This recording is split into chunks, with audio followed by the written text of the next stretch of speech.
writing code, API tokens. The vendor has no clue who they are. So we've got a way for these developers to still end up in the proper support environment to like, it almost works as a kind of a magnet where you just start collecting these developers per account.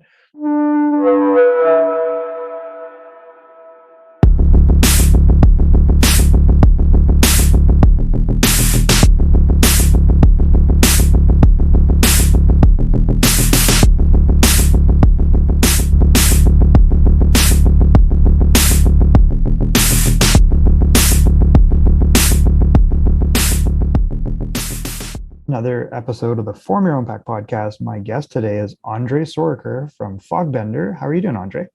I'm good. How are you? I am wonderful. So, for people that don't know, who is Andrei?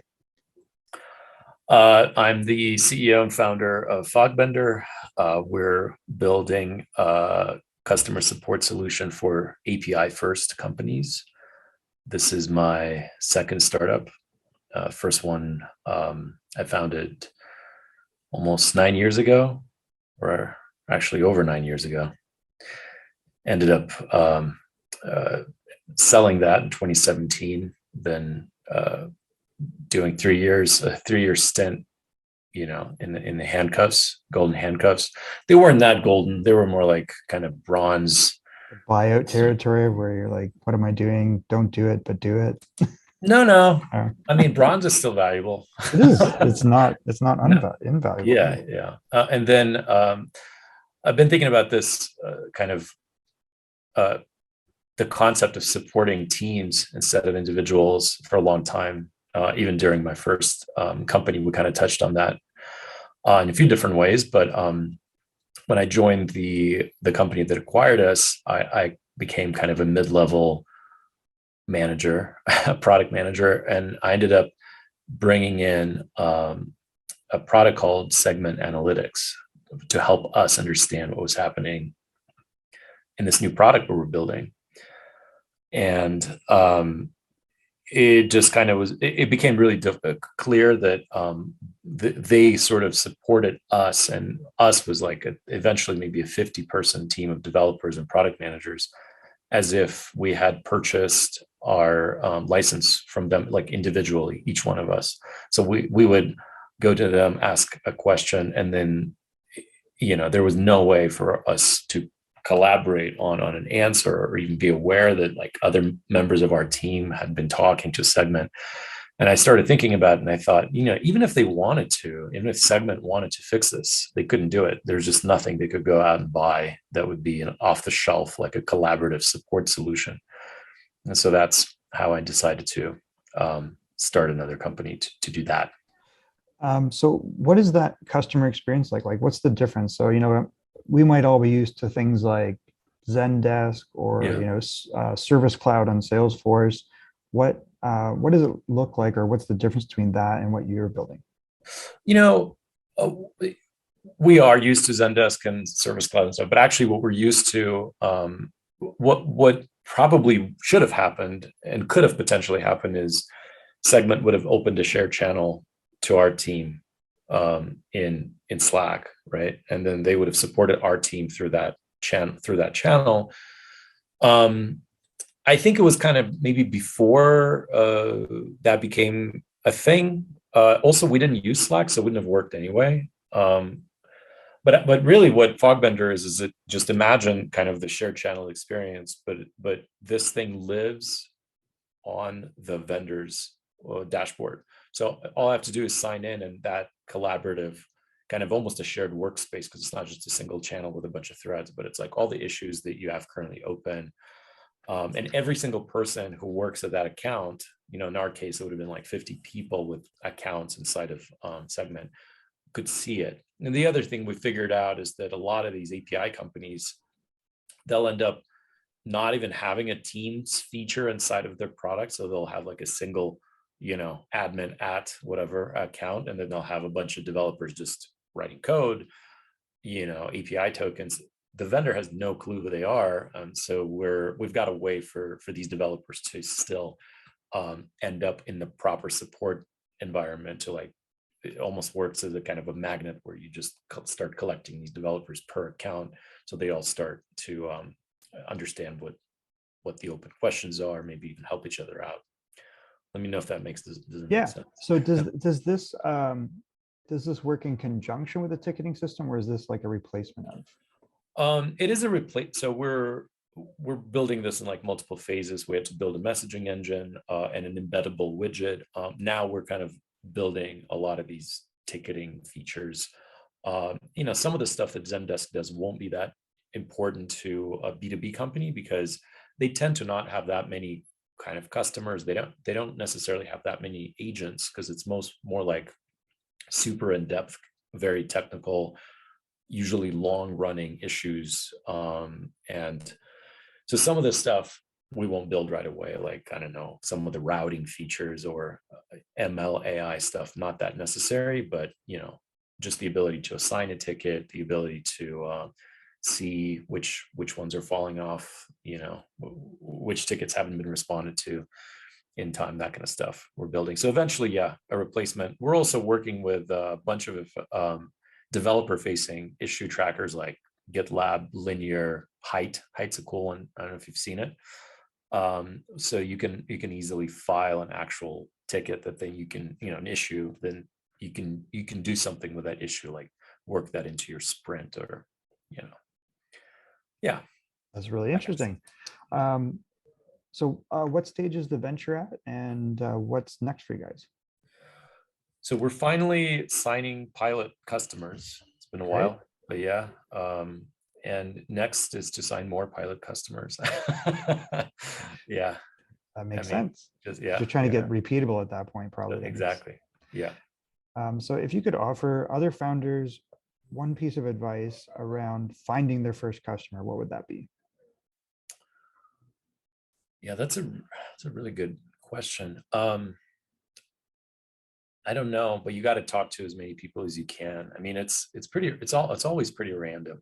I mean, the luckiest founders, they just end up at the right time in the right place. They just know their customers. They're building something that they know that they can sell a contract without having a single line of code written, to their friends who are founders or executives at startups or companies. If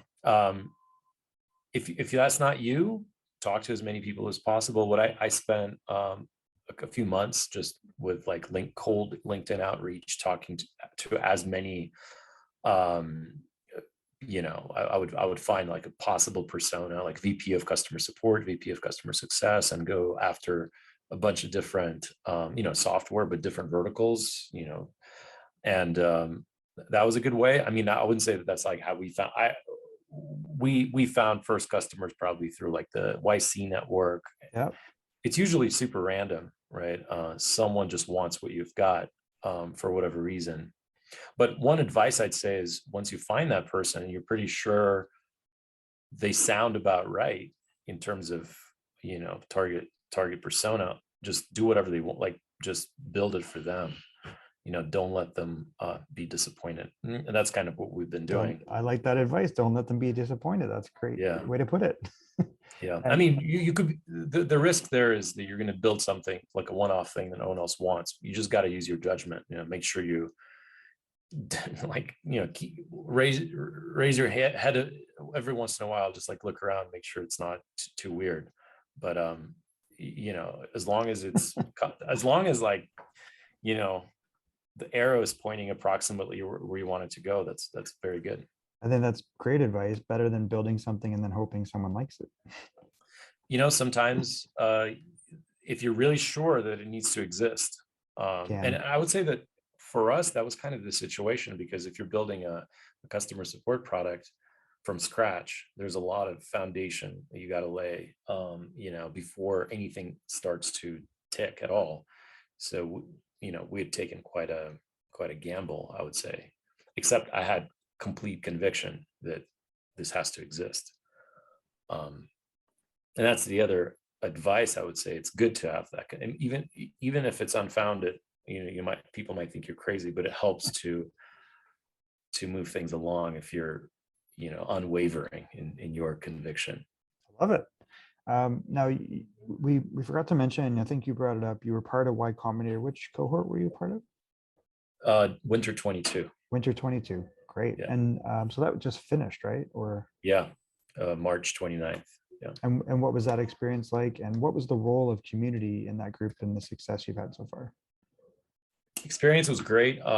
We ran into the Russia-Ukraine war a bit. Didn't help, but it has nothing to do with YC. Yeah, I mean, YC is an awesome community. People are incredibly friendly. I've met a lot of, basically, here's the thing. If you're building a product from scratch, if you're looking for first pilots, for first customers, your community is going to be very small. It's going to be maybe 2 people who support you, right? And for us, YC gave us those 2 people. We of all the folks inside of YC, when we launched, on the internal forum, the few that reached out, eventually, a couple of them are like customers now. We are their customers, and we're working together almost as partners, to make each other's products better. And then that community around you, it grows, it gets bigger. And you have more weight because you've got proof that these other people who've walked the walk with you at this point, they've found your solution valuable. And, that's been a very positive experience, I would say. That's amazing. And that's consistent with the theme of the podcast, which is form your own pack. And we talk about forming, right? So we talk about forming allies and finding alliances and then forming community. So that's great feedback that's worked really well for you. Good to hear. All right. So I want to be conscious of your time. If you could offer only one piece of advice to other founders, what would it be? Don't give up. Most ventures fail because folks give up. That's true. If you want to do it, just don't give up. You'll find a way. I love it. That is very clear and excellent advice. A couple of last things. How do people get in touch with you? ABS on Twitter, 3 letters, or send me an email, Andrei@fogbender.com. LinkedIn, really just about, I'm pretty all of the socials and pretty discoverable. Yeah. Love it. All right. Well, we will include those details in the show notes. Andrei, I want to acknowledge you for the idea that you're working on and turning into a venture. And I want to thank you for spending time with me today. Thanks, Michael. I appreciate it.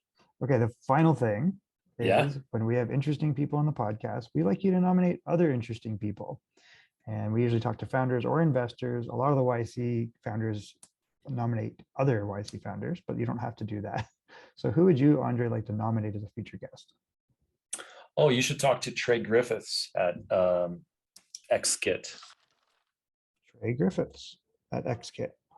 And what are they working on? They're working on a CRM